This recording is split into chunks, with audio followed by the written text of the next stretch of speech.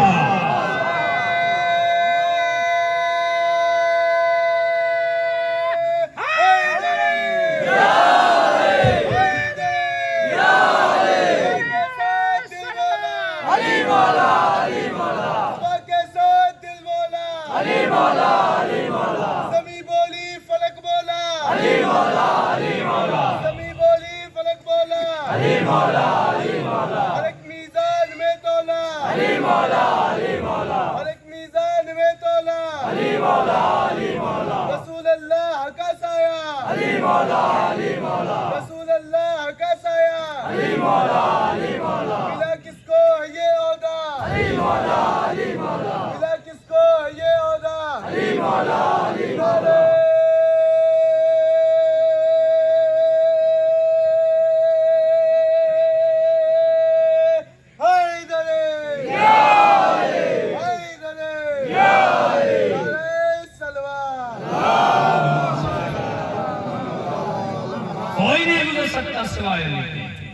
قرآن کہہ رہا ہے ہم نے اپنے رسول کی زندگی تمہارے لیے نمونہ عمل بنائی ہے، تم نبی کی زندگی کو اپنے زندگی میں لاؤ۔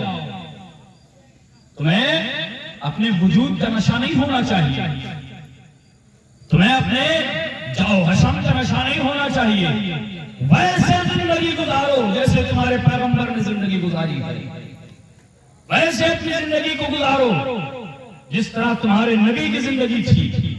اگر نبی کی زندگی کے اعتبار سے زندگی گزارتے ہو یقیناً تم نبی والے ہو، یقیناً تم نبی والے ہو۔ لیکن اگر نبی کی زندگی کی جھلک ہمارے وجود میں نہیں آئی، کہتے رہے ہم علی والے، کہتے رہے ہم نبی والے، کوئی فائدہ نہیں۔ آج کی دنیا ہمیں بانٹ رہی ہے، اس کی سب سے بڑی وجہ یہ ہے کہ ہم نے نبی کے نام کو اپنے گھر میں رکھا، نبی کے اعمال کو اپنے گھر میں نہیں رکھا، نبی کے کردار کو ہم نے کب کا چھوڑ دیا ہے۔ ورنہ آج نبی کا ماننے والا اور اس کے دامن پہ لیبر لگا ہوا ہے کہ یہ آتنکوادی ہے۔ آج سیرت پیغمبر پر چلنے والا دنیا اسے کہہ رہی ہے مسلمان آتنکوادی ہے۔ وجہ کیا ہے؟ وجہ صرف اتنی ہے کہ ہم نے نبی کو نہیں مانا، ہم نے نبی کو ہرگز نہیں مانا۔ اگر مانا ہوتا تو آج ہم بٹے نہیں ہوتے، آج ہم تقسیم نہیں ہوتے، آج ہم فرقے واریت میں نہیں پھنسے نظر آتے۔ آج ہماری کیفیت کیا ہے؟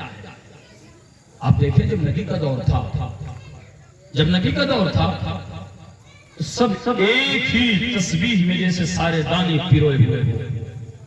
یہ ہم ہی ہیں جنہوں نے خیبر کے قلعے کو اکھاڑ کر پھینکا ہے، یہ ہم ہی ہیں جنہیں مارجہ خندق کو پلٹ کے رکھ دیا ہے، یہ ہم ہی ہیں جس میں احد میں بڑے سے بڑے مشرکین کو ہم نے شکست دی ہے۔ وجہ کیا تھی کہ ہم صرف اور صرف کلمہ لا الہ اور کلمہ محمد پر یکجا تھے، ہم اکٹھا تھے۔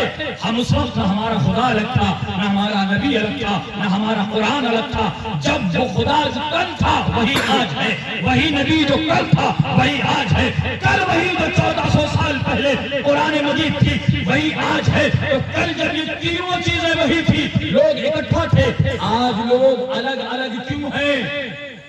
وجہ کیا ہے؟ یہ لوگ تقسیم کیوں ہیں؟ پوچھئے آپ کون ہیں؟ کہ میں شیعہ ہوں۔ کیا مانتے ہیں؟ اللہ کو ایک مانتا ہوں۔ کیا؟ لا الہ الا اللہ۔ اور کیا مانتے ہیں؟ کہ محمد رسول اللہ۔ یعنی اس کا مطلب یہ ہے کہ شیعوں کا نبی محمد ہے۔ توجہ چاہتا ہوں، قرآن آپ کی کیا ہے؟ کتاب ہے۔ آپ شیعہ ہیں؟ کہاں میں شیعہ ہوں۔ قرآن مانتے ہیں؟ کہاں مانتا ہوں۔ اللہ کے نبی کو مانتے کہ مانتا ہوں۔ اللہ کو مانتے کہاں مانتے ہیں۔ دوسرا بھائی نے کہا تم کون ہو؟ کہا میں سنی ہوں۔ تمہارا اللہ ہو سکتا ہے کہ الگ ہو، توجہ چاہتا ہوں، ہو سکتا ہے تمہارا اللہ الگ ہو۔ نہیں بھائی میرا بھی اللہ ایک ہے۔ اچھا ممکن ہے تمہارا نبی کوئی اور ہو؟ کہا نہیں میں بھی گواہی دیتا ہوں اشہد ان محمد رسول اللہ. کہا ہو سکتا ہے تمہاری کتاب کوئی اور ہو؟ کہا نہیں قرآن ہی میری کتاب ہے. کہا بھائی جب اللہ بھی ایک ہے قرآن بھی ایک ہے نبی بھی ایک ہے تو تم دو کیوں ہو؟ تم دو کیوں؟ اچھا اور آگے بڑھے کسی دیوبندی صاحب سے ملے آپ کون؟ کہا دیوبندی ہوں. اچھا ان دونوں سے تو مل لیا میں نے. سیرت پیغمبر پہ عمل کتنا ضروری ہے. کون ہو؟ کہ میں فلاں دیوبندی ہوں میں فلاں بریلوی ہوں. اللہ تمہارا الگ ہوگا پھر؟ کہ نہیں اللہ میرا بھی ایک ہے. اشہد ان لا الہ الا اللہ. ہو سکتا ہے تمہارا نبی بدل گیا ہو. اشہد ان محمد رسول اللہ. کتاب بدلی ہو. نہیں بھائی کتاب بھی میری قرآن مجید ہے. کتاب بھی ایک ہے اور نبی بھی ایک ہے اللہ بھی ایک ہے. پھر تم اتنے فرقوں میں بٹے کیوں ہو؟ الگ الگ کیوں ہو؟ کیوں کوئی بریلوی نظر آ رہا ہے؟ کیوں کوئی سنی نظر آ رہا ہے؟ کیوں کوئی شیعہ نظر آ رہا ہے؟ کیوں کوئی دیوبندی نظر آ رہا ہے؟ مسلمان کہاں گیا؟ مسلمان کہاں چلا گیا؟ بھائی پوچھتے آپ کون کا شیعہ ہوں مسلمان نہیں ہے؟ کون کا سنی ہوں مسلمان نہیں ہے؟ کون کا دیوبندی ہوں مسلمان نہیں ہے؟ کون کا بریلوی؟ کہ بھائی بریلوی بعد میں بنیے شیعہ بعد میں بنیے سنی بعد میں بنیے کسی اور فرقے میں بعد میں تقسیم ہوئیے پہلے مسلمان بنیے. پہلے مسلمان بنیے. کیوں؟ اس لیے کہ اگر مسلمان نہیں بنو گے تو آپس میں لڑو گے آپس کی طاقت کو تقسیم کرو گے پھر آپس میں یہی سوچو گے شیعہ نماز پڑھ رہا ہے پڑھا رہا ہے تو اس کے پیچھے نماز نہیں پڑھنی چاہیے. سنی نماز پڑھا رہا ہے تو شیعہ کو اس کے پیچھے نماز نہیں پڑھنی چاہیے. میں نے پوچھا بھی بھائی بتائیے کہ آپ آخر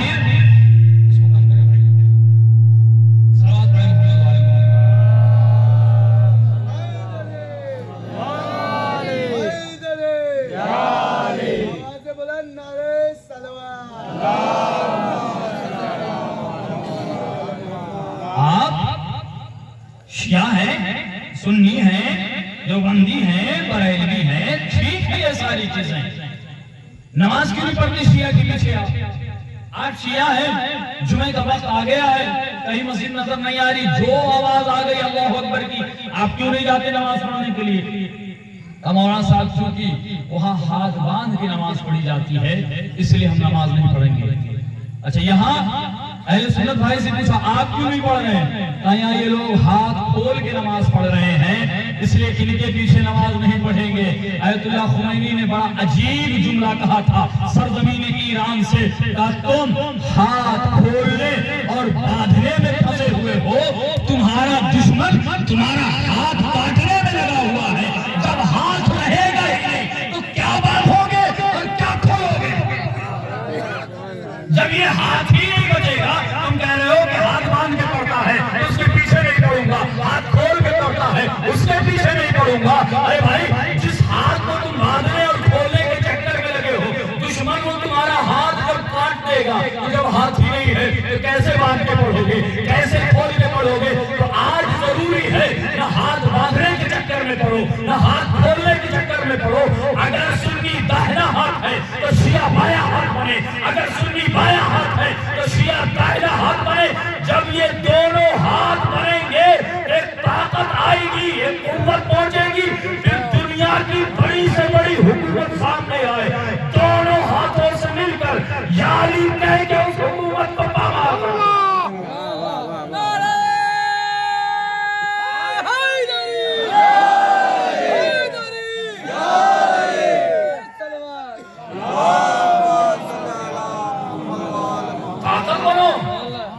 قوت کو مضبوط کرو.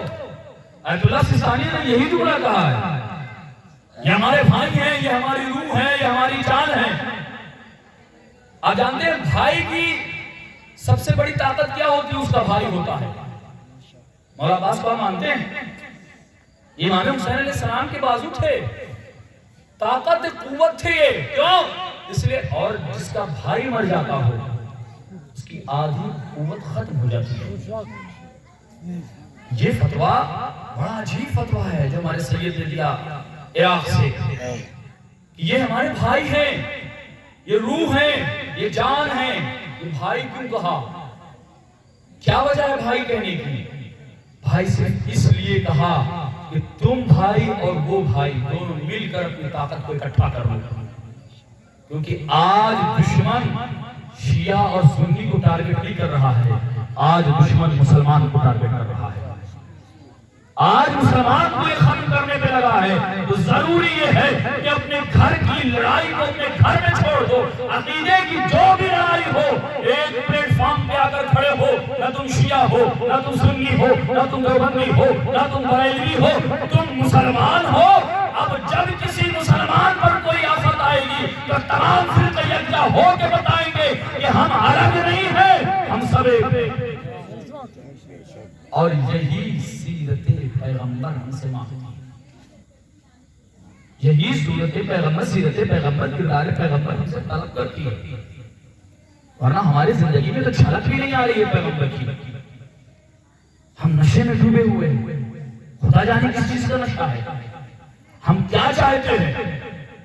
آپ یہ نہ سوچئے کہ اگر اس گھر میں آگ لگی ہے تو ہمارا گھر بچ جائے گا، اس گھر کی لویں اس گھر کو بھی چھو سکتی ہیں۔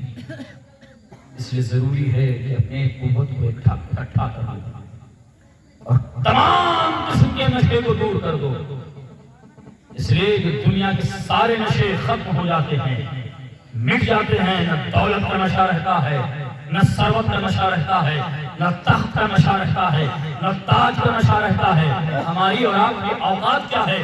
تاریخ اٹھا کے دیکھیے، قرآن اٹھا کے دیکھیے تو فرعون کا نشہ قرآن بتاتا ہے، اس کو وہ طاقت ملی تھی، وہ قوت ملی تھی۔ فرعون کو بھی تخت کا نشہ تھا، تاج کا نشہ تھا، دولت کا نشہ تھا، قارون کو بھی نشہ تھا، شداد کو بھی نشہ تھا، نمرود کو بھی نشہ تھا۔ یہ سارے وہ افراد تھے جن کے پاس ثروت تھی، دولت تھی، قوت تھی، سب کچھ موجود تھا، لیکن تاریخ اٹھا کے دیکھو نمرود کے ساتھ تاریخ نے کیا کیا ہے، شداد کے ساتھ تاریخ نے کیا کیا ہے، قارون کے ساتھ تاریخ نے کیا کیا ہے۔ فرعون کا واقعہ اٹھا کر دیکھیے، درس عبرت ہے۔ مل گیا فرعون اپنے نشے کے ساتھ، اور اسی میں بڑی عجیب عبرت کا واقعہ بھی موجود ہے۔ جواب جناب موسیٰ بس چند لمحے اور طویل گفتگو ہو گئی آپ سے، پھر انشاءاللہ زندگی رہی کبھی ملاقات ہوئی پھر گفتگو۔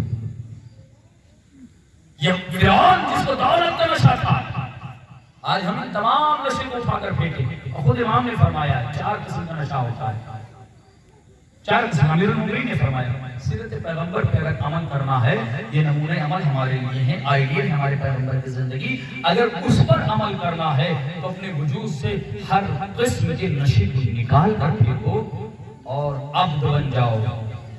اکڑنا ہے اس لیے کہ ابلیس کے اندر سب سے پہلے اکڑ آئی تھی۔ امیر المومنین فرماتے ہیں، اور بہت جلدی کہیے گزروں گا، یہ 4 قسم کا نشہ ہوتا ہے۔ پہلا نشہ آپ نے قرآن مجید میں سنا ہوگا، الا تقربوا الصلاۃ وانتم سکارا، جب تم نشے کی حالت میں ہو تو نماز سے قریب نہ جاؤ۔ قرآن کہتا ہے، علماء اپنے اعتبار سے ترجمہ کرتے ہیں، کسی نے کہا جب شراب کے نشے میں ہو تو نماز سے قریب نہ جاؤ، لیکن صحیح ترجمہ سکارا کا یہ کہ جب نشے کی کیفیت میں ہو تو نماز سے قریب نہ جاؤ۔ ویسے بھی نشے کیا، ہم تو صحیح سالم بھی ہوتے ہیں تب بھی نماز کے قریب نہیں جاتے، نشہ تو دور کی بات ہے۔ لیکن امیر المومنین فرماتے ہیں نشہ 4 قسم کا ہوتا ہے۔ کون کون سا؟ پہلا فرماتے ہیں السکر الخمر، شراب کا نشہ۔ قرآن کہتا ہے لا تقربوا الصلاۃ وانتم سکارا، جب تم نشے کی کیفیت میں ہو تو نماز کے قریب نہ جاؤ۔ امیر المومنین فرماتے ہیں پہلا نشہ شراب کا نشہ ہے، جب شراب کے نشے میں ہو نماز کے قریب نہ جاؤ۔ دوسرا نشہ امیر المومنین فرماتے ہیں السکر المال، دولت کا نشہ، جو فرعون کو تھا، دولت کا نشہ۔ امیر المومنین فرماتے ہیں پہلا نشہ جب شراب کی کیفیت میں ہو نماز پڑھنے نہ جاؤ۔ دوسرا نشہ مال کا نشہ، قرآن کہتا ہے لا تقربوا الصلاۃ وانتم سکارا، جب تم نشے کی کیفیت میں ہو تو نماز نہ پڑھنا۔ علی عباس، اللہ نے گھر بنا رہا تھا، مثال ہے، غریب آدمی کسی طرح سے روزی روٹی چل رہی تھی، گھر کی نیو کھدوا رہا تھا، ادھر کدال ماری گئی، تک سے آواز کسی کھڑے پہ پڑی، وہ کھڑا نکلا، پتا چلا ہیرے جواہرات ہو گئے۔ وہ علی عباس جو دن بھر میں 200-400 روپے کسی طرح سے کما کے گھر بار کا اپنا سلسلہ چل رہا تھا، وہ تو دیکھتے دیکھتے کروڑ پتی ہو گیا، وہ خزانے آ گئے۔ اب کسی نے اعلان کیا کہ بھائی مجلس کے بعد ایک مسجد بننی ہے، فوراً سب سے پہلے میرا کتنا خرچ ہے؟ فلانے نے کہا کہ 20 لاکھ کا خرچ ہے۔ جیل سے قلم نکالا، اب چونکہ نئی نئی امیری آئی تھی، ابھی گھڑا ملا تھا، چیک بھی جیب میں لے کے چل رہا تھا، نکالا، ہم نے کہا یہ لو 15 لاکھ روپے کا چیک دے رہا ہوں، مسجد بن جانی چاہیے۔ مومن نے کہا کہ اتنا بڑا کام کر رہے ہیں، 15 لاکھ روپے دے رہے ہیں تو 5 لاکھ روپے تو شرم آنی چاہیے، ہم بھی لوگ اکٹھا کر لیتے۔ مومن نے 5 لاکھ روپے اکٹھا کیا، 20 لاکھ روپیہ ہو گیا، مسجد تیار ہو گئی۔ توجہ چاہتا ہوں، اگر سیرت پیغمبر پہ عمل کرتے ہو، ہر قسم کے نشے کو اپنے وجود سے نکال کے دیکھو۔ مسجد بن کے تیار ہو گئی۔ اب دل میں میری یہ خواہش ہے کہ اپنی مسجد کی اوپننگ ہونے والی ہے، فیتا کٹنے والا ہے، تو چونکہ 15 لاکھ روپے میں نے دیا ہے تو آج تو علی عباس سے فیتا کٹیں گے۔ کیوں بھائی آپ کیوں فیتا کاٹیں گے؟ مولانا اعظم صاحب کیوں نہیں کاٹ سکتے؟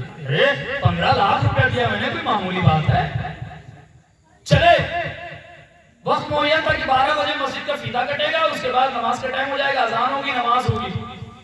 اب علی عباس کے دل میں ہے کہ آج فیتا بھی میں کاٹوں گا، اور اگلی صف میں وہ جو کبھی نظر نہیں آتا تھا نماز میں، آج وہ چاہتا ہے کہ اگلی صف میں بیٹھے۔ کیوں؟ تاکہ دنیا یہ دیکھے کہ یہی 15 لاکھ دینے والا ہے۔ چلے اچھا، اگر اللہ نہ چاہے تو پھر لاکھ کوشش کیا کرو، گھر کا فیتا نہیں کاٹ سکتے ہو۔ چلے بڑے اس غرور کے ساتھ کہ میں نے 15 لاکھ دیا ہے، راستے میں ٹریفک آئی، پھنس گیا، کیونکہ ٹائم فکس تھا کہ 12 بجے فیتا کٹ کے اذان ہونی ہے۔ پتا چلا کہ ہم ٹریفک میں پھنسے رہے، یہاں اعظم بھائی نے ہمارے فیتا کاٹ دیا، فیتا کٹ گیا مسجد کا۔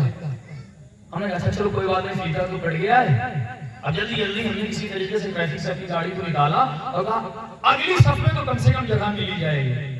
پہنچتے پہنچتے اتنی دیر ہوئی کہ پتہ یہ چلا کہ امام نے اللہ اکبر کہہ دیا تھا، نماز ظہر شروع ہو چکی تھی۔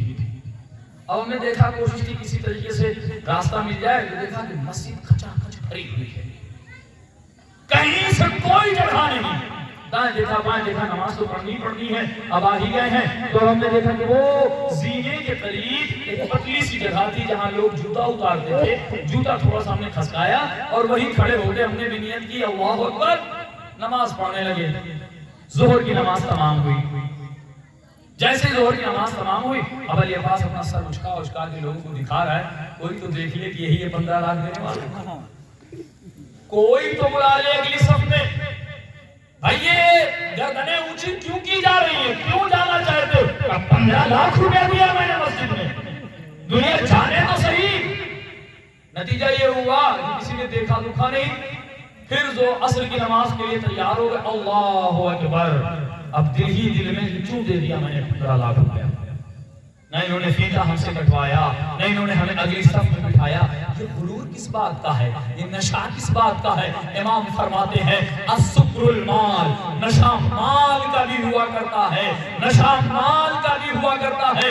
یہ بستی کے مومن اتنے شریف تھے کہ علی عباس کو انہوں نے زینے کے پاس نماز پڑھنے کی جگہ دی، لیکن اللہ یہ کہتا ہے لا تقربوا الصلاۃ وانتم سکارا۔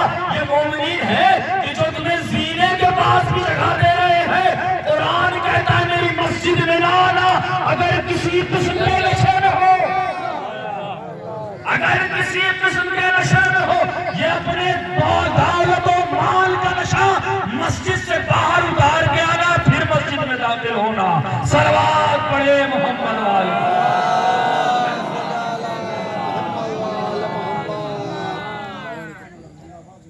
یہ دولت، یہ ثروت، اس کے بعد امام نے تفصیلی بیان کرنا ہے۔ چوتھا آپ نے کہا نیت کا نشہ اور جاہ و جلال و منصب کا نشہ۔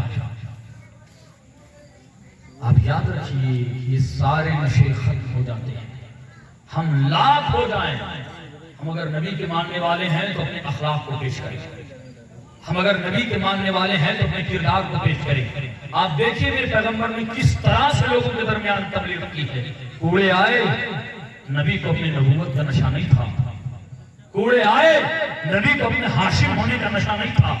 کوڑے آئے، پتھر پھینکے گئے، نبی کو سید البطحاء کا پوتا ہونے کا نشہ نہیں تھا. اخلاق پیش کرتے رہے. ارے بڑے بڑوں کے نشے ختم ہو گئے. فرعون کا نشہ دیکھا آپ نے؟ اتنا نشہ تھا اسے، اتنا تکبر تھا، اتنا گھمنڈ تھا کہ موسیٰ جیسا پیغمبر کہہ رہا ہے مان جاؤ، خدا کو مان لو. کس خدا کو مانوں؟ میں خود خدا ہوں، میں خود خدا ہوں. نتیجہ کیا ہوا؟ حکم ہوا موسیٰ یہ بستی چھوڑ کے نکل جاؤ. جب موسیٰ اپنی قوم کے ساتھ جانے لگے، فرعون کو پتا چلا، پیچھے پیچھے ہو لیا. آج کو نہیں چھوڑے گے، پیچھے لشکر ہے فرعون کا. آگے جناب موسیٰ جا رہے ہیں. کچھ دور چلے کہ سامنے دریائے نیل آ گیا. اب آگے دریا ہے، پیچھے لشکر ہے، کریں تو کیا ہوگا؟ لیکن قسم خدا کی کتنا بھروسہ تھا جناب موسیٰ کو. پروردگار تو نے کہا تھا موسیٰ نکل جاؤ، موسیٰ نکل گیا ہے. اب پیچھے لشکر ہے، آگے دریا ہے، تو بتا میں کیا کروں؟ حکم پروردگار ہوا موسیٰ اپنے عصا کو دریا پہ مار دو. نہیں پروردگار عصا کیوں مارو؟ حکم ہوا اطاعت ہونی چاہیے. اطاعت ہی اصل میں عشق ہے، اطاعت ہی اصل میں محبت ہے. اگر نبی کی اطاعت ہے تو یہ عشق ہے، نہیں ہے تو آپ عشق معشوق عاشق نہیں ہو سکتے. جیسے جناب موسیٰ مارو عصا، عصا مارا گیا، دریائے نیل میں راستہ بنا. جتنے چاہنے والے حضرت موسیٰ کے تھے ایک راستے سے نہیں جائیں گے، 12 راستے بنائے جائیں. پھر موسیٰ نے عصا مارا، 12 راستے بن گئے. چلی قوم موسیٰ کے ساتھ. ادھر حضرت موسیٰ کا آخری فرد دریا سے نکلا، ادھر فرعون کا آخری فرد دریا میں گھسا. جیسے ہی اندر آیا حکم پروردگار ہوا مل جا. دریا آپس میں مل گیا. یہاں ایک عبرت کی بات بتاؤں، میں اکثر کہتا رہتا ہوں آج وہ وقت آ گیا ہے کہ امت مسلمہ کو اکٹھا ہو جانا چاہیے، یکجا ہو جانا چاہیے. یکجا ہونے کی طاقت پہچانیے. کچھ تو دریائے نیل سے سبق حاصل کیجیے کہ وہ دریائے نیل جس نے موسیٰ کو جگہ دی تھی کہ موسیٰ چلے جاؤ، جیسے ہی فرعون کا لشکر داخل ہوا جو 12 راستوں میں تقسیم تھا وہی دریا آپس میں مل گیا. نتیجہ یہ نکلا کہ فرعون کا لشکر ڈوب گیا. دریائے نیل سبق یہ دے رہی ہے کہ جب تک بکھرے رہو گے دشمن فائدہ اٹھاتا رہے گا. تم سب ہماری طرح مل جاؤ، دریائے نیل کی طرح اکٹھا ہو جاؤ. جب مل جاؤ گے فرعون کے لشکر کو ڈبو دو گے. صلوات پڑھے محمد والے.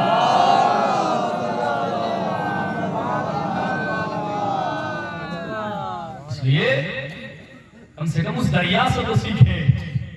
جب یہ آپس میں گلے مل گئے تو جو نشے میں چور تھا، جس کے پاس دولت و ثروت کا انبار تھا، آپس کے اتحاد نے اسے ختم کر کے رکھ دیا. مسلمانوں آج اگر دنیا تمہاری دشمن بنی ہوئی ہے تو اس سے مقابلے کا واحد راستہ ہے سب کلمہ لا الہ پہ یکجا ہو جاؤ، سب کلمہ محمد رسول اللہ پہ یکجا ہو جاؤ، تاکہ دنیا تمہیں بانٹنے نہ پائے، دنیا تمہیں تقسیم نہ کرنے پائے. اس لیے کہ جس دین کو تم اپنے آپسی انا کی بنا پر، اپنی دشمنی کے بنا پر مٹا رہے ہو، اسی دین کو بچانے کے لیے بڑی قربانیاں پیش کیجیے، اسی دین کی حفاظت کے لیے بڑی بڑی قربانیاں پیش کیجیے. اس دین کو آپسی تفرقے کی بنا پر مٹنے نہ دو، اس اسلام کو آپسی فساد کی بنا پر خطرے میں پڑنے نہ دو. اس لیے کہ دنیا اسلام کے دشمن بن کے ابھر رہی ہے. آج ضروری ہے کہ ہر کوئی حسین بن کے اٹھے. اس میں عاشور کا مجمع تھا، اس درمیان کسی شخص سے پوچھا گیا، کسی پترکار نے پوچھا، بڑا اچھا جواب دیا، بس اسی کے بعد رہتے مسائل ہیں۔ جمع غفیر تھا، ایک نیوز رپورٹر نے ایک شخص کو پکڑا، کہا بھائی یہ بتاؤ تم شیعہ ہو کہ سنی ہو، ہندو ہو کہ مسلم ہو، کس فرقے سے ہو، یہاں آج اکٹھا ہوئے ہو؟ تو شخص جواب دیتا ہے، اکثر آپ دیکھیں جو عاشور کا مجمع ہوتا ہے لوگ اس میں ہوتے ہیں، ویسے مجمع میں تھا وہ بندہ، کون ہو تم؟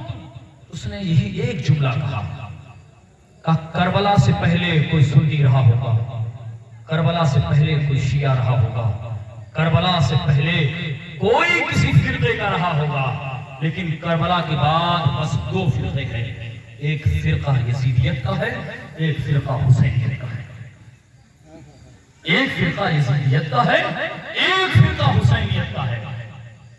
سب حسینی بن جاؤ تاکہ وہ دین محفوظ رہے جسے حسین نے اپنی قربانی دے کے بچایا ہے۔ لاکھ نصیحتیں بیان کر دی جائیں، لاکھ فضائل کے سمندر بیان کر دیے جائیں، لیکن بقی سے آنے والی بیوی اس وقت تک خوش نہیں ہوتی جب تک ہمارے آنکھوں سے آنسوؤں کے گوہر نہ نکلے۔ ہمیں اس بیوی کو خوش کرنا ہے۔ آج کی یہ تاریخ قیامت کی تاریخ ہے۔ عاشور کے بعد سلسلہ ظلم و ستم ختم نہیں ہوا ہے۔ جانتے ہیں ابھی آپ علم اٹھائیں گے غازی کا، اپنے جری کا ماتم کریں گے، آپ کہتے ہیں یہ عباس بڑا با حیا تھا، بڑی غیرت تھی اس عباس میں۔ تاریخ یہ کہتی ہے کہ جب صبح 11 محرم نمودار ہوئی، شمر لئیم پسر سعد آگے بڑھا کہ بیویوں کو اسیر کر کے انہیں سواریوں پہ بٹھایا جائے۔ ایک مرتبہ زینب نے آواز دی، وہیں ٹھہر جاؤ، ہم علی کی بیٹیاں ہیں، ہم زہرا کی لاڈلی ہیں، ہم خاندان بنی ہاشم سے ہیں، ہم پیغمبر کی اولاد ہیں، ہمیں ہاتھ نہ لگانا، ہم خود سوار ہو جائیں گے۔ زینب نے کہہ کے آواز دیتی ہے، آؤ رباب تمہیں زینب سوار کرے، لیلا آؤ تمہیں زینب سوار کرے، بہن ام کلثوم آؤ تمہیں زینب سوار کرے، اے رقیہ آؤ تمہیں زینب سوار کرے۔ ایک ایک بیوی کو زینب سوار کرتی ہے، آواز دیتی اماں فضا اور تمہیں بھی زینب سوار کرے۔ اتنا کہنا تھا فضا تڑپ گئی، بی بی شہزادیاں کنیزوں کو نہیں سوار کر۔ خدا ان آوازوں پر رحمتیں نازل کرے، کسی اور غم میں نہ رلائے سوائے ہمیں سید الشہداء میں۔ حقیقتاً یہی حق ہے، خود شہزادی فاطمہ کہتی ہے وہ آنکھیں نکل کیوں نہیں جاتی جو میرے حسین پر گریہ نہیں کرتی۔ بی بی کہتی ہے میرے حسین کو اس طرح رو جس طرح کسی کا جوان مر گیا ہو۔ خدا کی رحمتیں نازل ہو۔ آواز آتی ہے بی بی شہزادیاں کنیزوں کو سوار نہیں کرتی۔ فضا میں علی کی بیٹی تمہیں حکم دیتی ہوں، آؤ تمہیں میں سوار کروں۔ زینب نے زانوں کو تہ کیا، فضا آنکھوں میں اشک لے کے سوار ہو رہی ہے۔ جب زینب سب کو سوار کر چکی تو ایک مرتبہ اپنے غیور بھائی عباس کی جانب رخ کرتی ہے۔ جانتے ہیں جب یہ زینب مدینے سے چلی تھی تو انداز کیا تھا؟ یقیناً زینب کو وہ واقعہ یاد آیا ہوگا۔ میں نے تاریخ کے جملے پڑھے ہیں کہ جب بیویاں سوار ہو رہی تھی، مدینے سے یہ قافلہ نکل رہا تھا، جب بیویاں سوار ہو رہی تھی، جب ام لیلا چلی سوار ہونے کے لیے تو علی اکبر نے بازو تھاما تھا، جب ام کلثوم چلی تھی عباس نے بازو تھاما تھا۔ اسی طرح جب بیویاں آگے بڑھتی رہی، ہر ایک کوئی آگے بڑھتا تھا، سوار کر دیتا تھا، لیکن جب علی کی بیٹی زینب آگے بڑھی، حسین نے مسند کو چھوڑ دیا تھا۔ ایک طرف سے عباس دوڑے تھے، ایک طرف سے علی اکبر دوڑے تھے، ایک جانب سے قاسم چلے تھے، اور اس کے بعد جانتے ہیں جناب غازی عباس نے علی اکبر سے کہا بیٹا جلدی جاؤ چراغوں کو گل کر دو۔ قاسم تم آگے بڑھو، راستوں کو بند کر دو، کوئی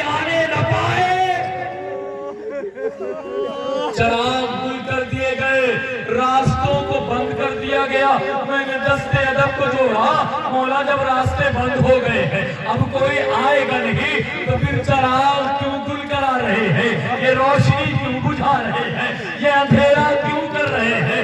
میرے غازی نے جواب دیا، ارے میں نہیں چاہتا کہ دور سے بھی زینب کے وجود کا سایہ ارے دور سے بھی کوئی زینب کا سایہ دیکھ سکے۔ اے میرے غیرتدار مولا، اے میرے غیرتدار آقا، یقیناً زینب کو مدینہ یاد آیا ہوگا۔ فرات کا رخ کیا، عباس عباس اٹھو، زینب کو سوار کرو۔ ہائے زینب جو سوار ہو رہی ہے، اب نہ علی اکبر ہے، اب نہ قاسم ہے، اب نہ آل محمد ہے، نہ کوئی راستوں کو بند کرنے والا، نہ کوئی چراغوں کو گل کرنے والا۔ ہاں اگر کوئی ہے، تماشائیوں کا مجمع ہے، کفار کا مجمع ہے، منادی کی ندا ہے، آؤ تماشا دیکھو۔ یہ علی کی بیٹیاں، یہ نبی زادیاں، ارے یہ زینب ہے، یہ کلثوم ہے، یہ ام فروا ہے۔ زینب اپنی غیرت کا ماتم کرتی رہی۔ اے عباس تم